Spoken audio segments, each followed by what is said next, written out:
I was asked to do a talk on running by Lululemon in their Guildford store, and I was going to be joined by my friend and colleague, Dan Hughes, who is an ambassador for Lululemon. Sadly, we're not allowed to do that at the moment, obviously, because lockdown has got in our way. So we decided to team up over Zoom and say, okay, can we break our talk down into small snippets that we can put out there into social media and email out that people can listen to and act on at their own leisure. Our first part of the talk today will be people who are either new to running or are restarting running after a period of time. We've all got a bit more time on our hands at the moment, and I've certainly seen more and more people out running, which I think is fantastic. But let's, if we are going to be out there running, let's do it safely and let's look after our bodies. Quick bit of background about me. I'm a sports science graduate who then became a physiotherapist. I love everything about the body. I've got a special interest in functional anatomy, movement patterns and how the body works. Today, naturally, we'll be talking about running, and I'm looking forward to giving an overview of a few things that you can think about before you start or restart running. I'll let Dan introduce himself now. I'm Dan Hughes, based in Surrey. I'm ex-military, and now I focus my time and effort on personal training and in particular strength and conditioning. Also fell in love with running and just exercise in general. And now I am a Lululemon ambassador with the Guildford store, and my journey carries on from there. Thanks, Dan. So from my perspective, I'm going to talk briefly about the body and how the body is going to react as you either get into running or you are restarting running. When you do get back into running, you've got to listen to your body. You've got to make sure, are you feeling any aches and pains? Are you feeling anything that doesn't quite feel right? When you do run, you do get the sensation that it's quite tough, but it's a tough thing to do to get into running. So there's a difference between the run being tough and actually having sorenesses or aches and pains that are going to stop you or going to hinder you making any progress. I'm going to give you 3 simple tests to take away today, to test before you're starting to run or to test in between runs to see how you're getting better. First simple test is, can you stand on one leg? Stand on your left leg, then stand on your right leg. Do they feel the same? You want these to feel symmetrical. If they're not feeling the same, which one's more difficult? Now, the one that's more difficult, I'm going to encourage you to stand on that leg in your daytime hours as much as you possibly can. Brush your teeth standing on the one leg. Do the washing up standing on the one leg. Help out around the house standing on one leg. It's the best thing to do to encourage balance and control around the side that was slightly more unbalanced than the opposite side. Number 2 test, standing on one leg and a small bend of the knee. When you do bend the knee, can you control it? Can the knee go over the top of the toes? Can you make sure that when it does go over the top of the toes, it can go as far as it's going to need to go when you run, and you can control that movement both down and up?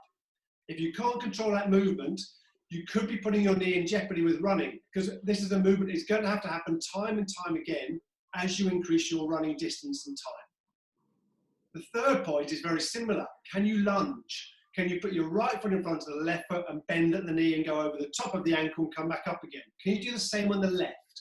Does it feel the same on both sides? Can you control both sides?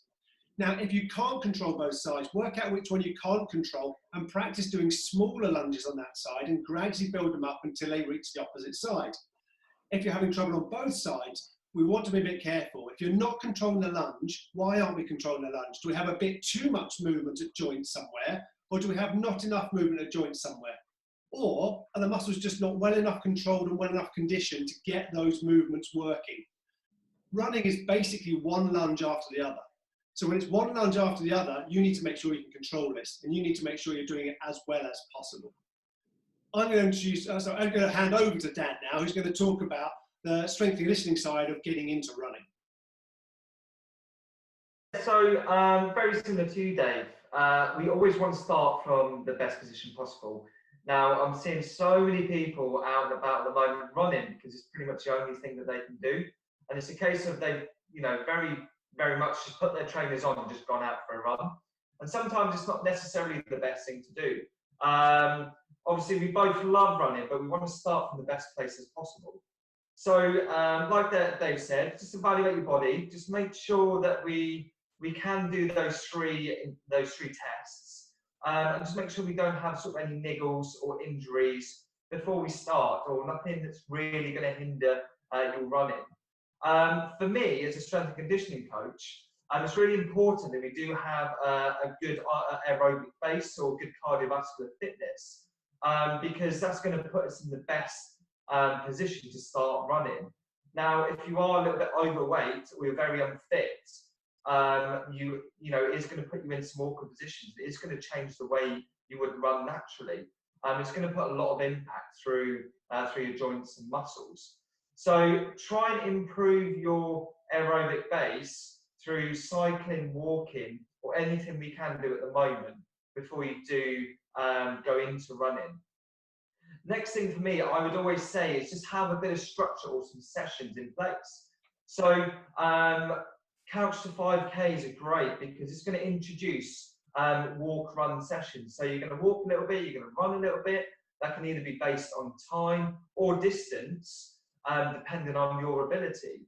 And that's going to improve over time. So you're going to start running a little bit more, start walking a little bit less. And then hopefully over time, we're going to be running for a period of time without stopping, without walking.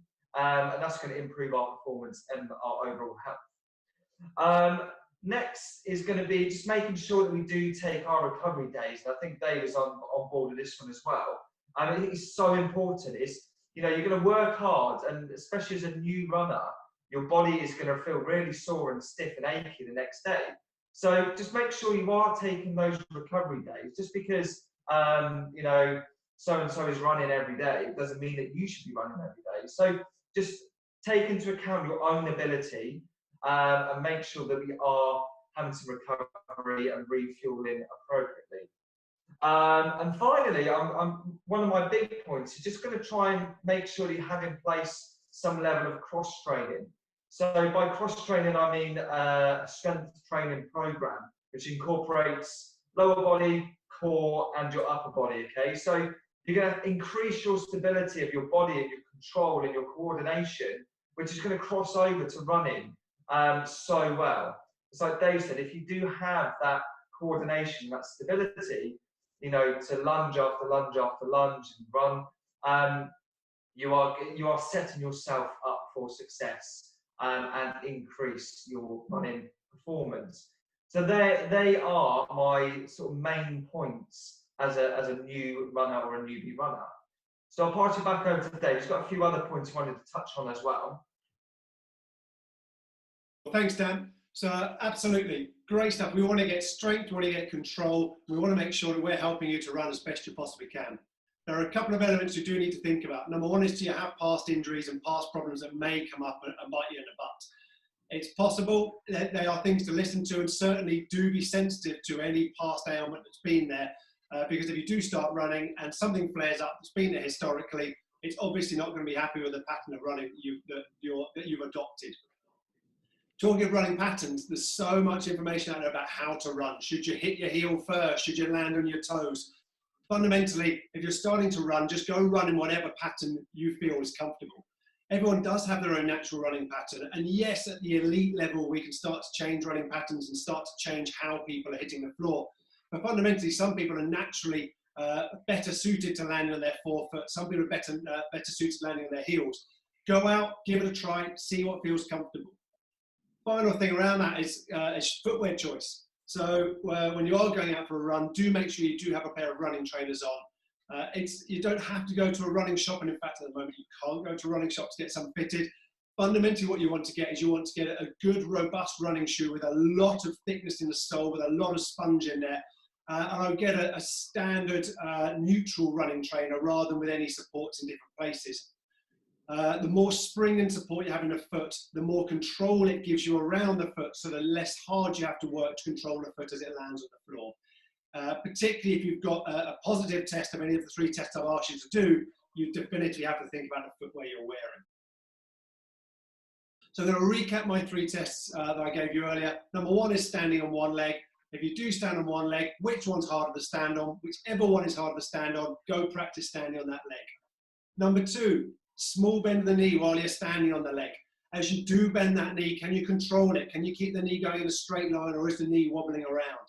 If the knee's wobbling around, practice doing smaller bends that you can control and gradually bend further and further and further. The final one is lunges. When you lunge on the right and lunge on the left, do they feel the same? Do they feel symmetrical? And can you control a knee going over the top of the ankle? If you can't, again, start with smaller lunges, less depth, gradually increase the length of the lunge, increase the depth of the lunge. Practice it until you can do them repeatedly, because the more repetitions you can do, the better you're going to be at keeping up a good running pattern. Brilliant. Dan, recapping your 3 bits. So just make sure you're starting from the right place. Make sure you're injury-free, and you do have that level of aerobic base or cardiovascular fitness, and again, reducing that risk of injury. Secondly, is going to be make sure you're taking recovery, train hard, and make sure you rest hard. And finally, just try and introduce some level of cross-training or strength training to your program, because it really will take a run into the next level. And Dan will always tell me that whenever you see a new runner, make sure you're setting some realistic goals. As Dan says, just because your friend goes out and runs 10 kilometers every day doesn't mean that's your immediate goal for the next week. Take it slowly, listen to your body, and whatever your body's saying, react to it in the right way. We're going to keep on giving you some more information. Next week, we're going to talk about what happens if it does start to go wrong as you start to run some more. But thereafter, we'll keep on talking as you want to improve your running, get better, and watch out for any aches or pains that might be happening. So for the time being, I'll say goodbye and stay safe. Cheers, guys. Enjoy your running. Take care, and bye for now.